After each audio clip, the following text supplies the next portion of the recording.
Hello guys, welcome back to the new episode of Road to Redis. In this episode, we will be learning about Redis Streams. So what are Redis Streams? So Redis Streams in is a data structure in Redis which helps you to store, or we can say which acts like a append-only log and helps you to store the real-time data. So what's a real-time data?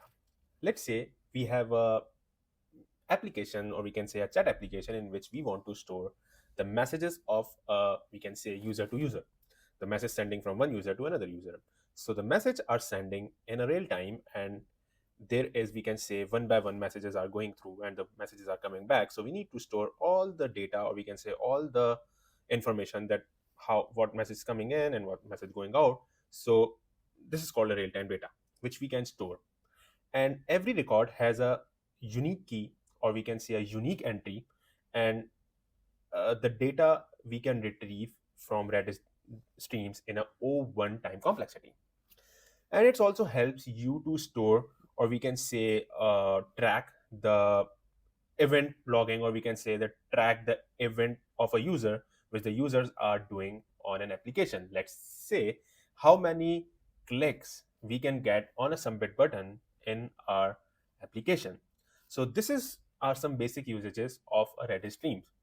So now let's look what are the basic commands of Redis streams which we can use on Redis CLI, and how we can use this Redis stream in a C++ code, and how it's helpful in our day-to-day programming. So let's first directly jump into the Redis CLI and see the basic commands of Redis stream. And after that, we will be looking at same things in the C++ code. So let's open a Redis stream documentation which have been provided by a Redis itself. So we can see there's a lot of information there in a Redis documentation, and it's a little bit tricky to read the documentation and implement it, and to learn how the Redis streams work. So I will help you to know the basic crunch of a Redis streams, that how we can start using Redis stream in a quick manner. So let's start directly jump onto the basic commands from which we will be controlling our Redis streams in a C++ code and in a Redis CLI. So the first, we can say, any basic command in anything will be adding a value in a database. So the first command is XADD. So let's click on XADD. It opens a new page which highlights a syntax, and there are a lot of things we can see on the syntax which makes anyone confused.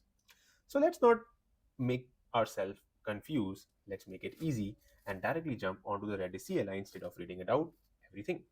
So we have a Ubuntu setup in our all the episodes we have learned about Redis. So let's open a normal Ubuntu in your terminal, and let's clear it out. And now let's start with XADD. So here is the command which is XADD. So XADD take key, ID, field, and value. So what is key? Key is the name of our stream. Like in other examples, or we can say in other data structure we have stored, there is a key which stored in the Redis database, and inside that key there are all the data stored inside that specific key. So let's name our stream, we can say that user data. And what is ID? So in streams, there is a when we add an entry into our stream, so every entry have a unique ID. So we can also add a ID from our system, directly add an ID which we can create any meaningful ID. But if we don't want to create an ID, and if we provide only asterisk here, so it will create an ID of a timestamp of a millisecond with an hyphen sign, and there is an ID to differentiate it. Because if a multiple records came in on a same millisecond, then it can become a issue. So that's why it makes a ID a unique. So I have put an asterisk which will generate an auto ID. Easiest way to do that. Now we need to store a field value pairs. Let's say Ahmad, we can say name Ahmad. This is one field value. Now let's say age 28. Now let's say this is our first record, right? When we add press and enter, it will create a stream and add our data into that stream. Let's press enter. So we can see that there is a timestamp of a millisecond and -0, which is our first entry. So let's add one more entry. Let's say Ali, and age is 29. And when we press enter, so we can see that there is one more entry with the new timestamp and appended with 0. But when there is a question why it's not adding a multiple number at the end.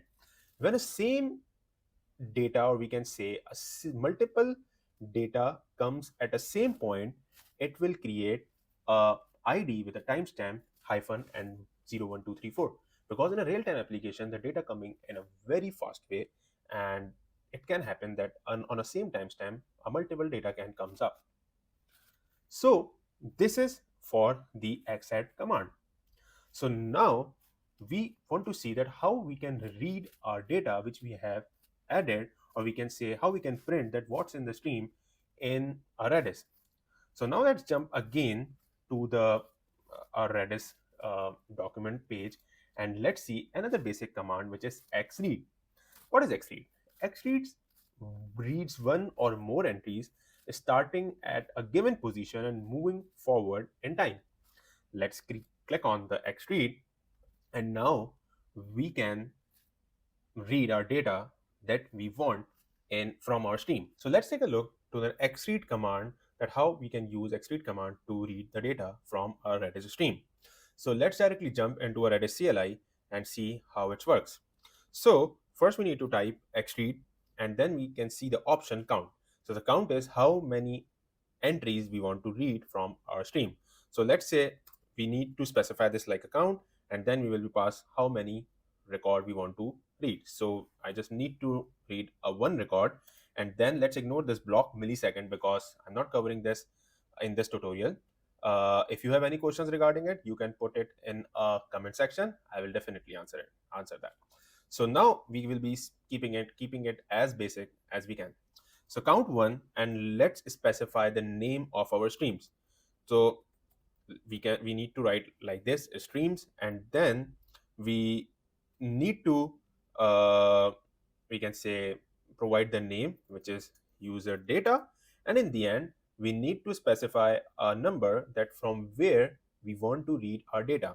If we provide 0, it will start reading from the start, like the in stream that record enters in a way that it's coming in. Like for example, Ahmed data I have entered first, so it entered in the first place, then Ali, and then so on. So I want to start reading it from the beginning, and I only just need a one record. When I press enter, we can see that a user data contain a stream contain a record with a unique ID, which contain name as a key, and the value is Ahmed, and then age and 28. And let's say if we do update the count to 2, then it will give us the value like this. And if we update the counter, for example, to 3, it still gives us the maximum records of entry we have in our Redis streams. So now let's take a look to another basic command, which is XRANGE. Returns a range of entries between, or we can say, a two supplied entry IDs. So let's take a look how it works. So let's open a documentation first, and we can see it will highlight the syntax, which is XRANGE, key, start, and we can say account, right? So it's like, for example, if we directly jump into a Redis CLI, we can see how we want our data. Let's say XRANGE, and our key is the stream name, which is user data, and start and means we can say the start and ending point. We can specify the timestamps, or we can say if we have a keys and we want that from this key till this key we need the data. If we specify that, it will return us the value from which we have mentioned till the specific key.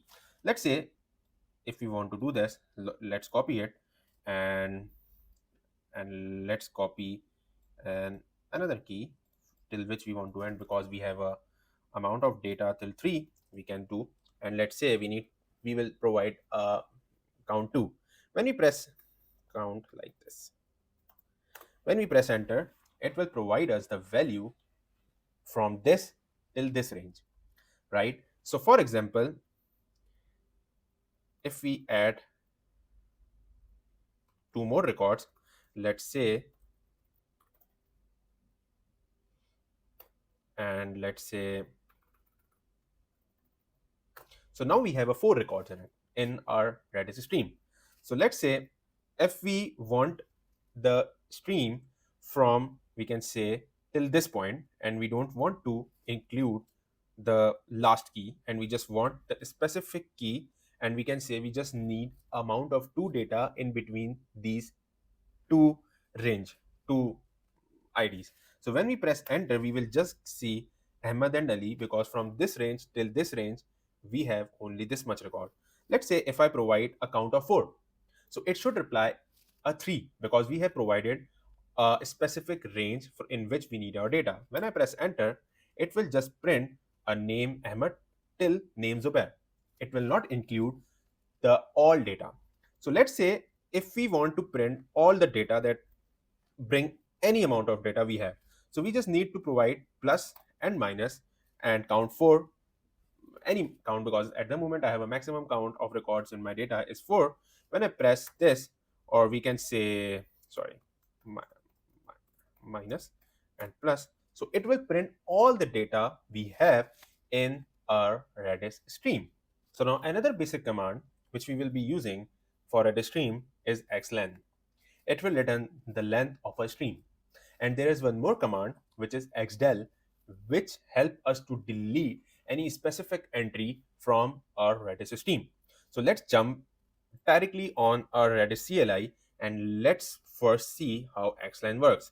When we press xlength, it just need our user data, or we can say a stream name. And when I press hit enter, it will return as an integer, which is 4, because we have a 4 records. And let's say we need to delete any specific entry from our Redis stream. So we will be using xdel, and then our stream name, and then we just need to add any ID. Let's say any ID from our stream. So I have provided this ID, and when I hit enter, it will return integer 1. And when I print all the data from our Redis stream, we can see that that specific data will not be there, because we have deleted the entry. When I hit enter, we can see now there are 3 records in our Redis streams. So this is just not an AND of a Redis streams. In this video, I've just shown you how to use a Redis streams using a Redis CLI, and just knowledge how to use Redis streams and what are Redis streams. So stay tuned for a next video in which I will be telling about Redis streams using a C++ code. So thank you guys for watching this video. Stay tuned for the next video to learn about streams using C++.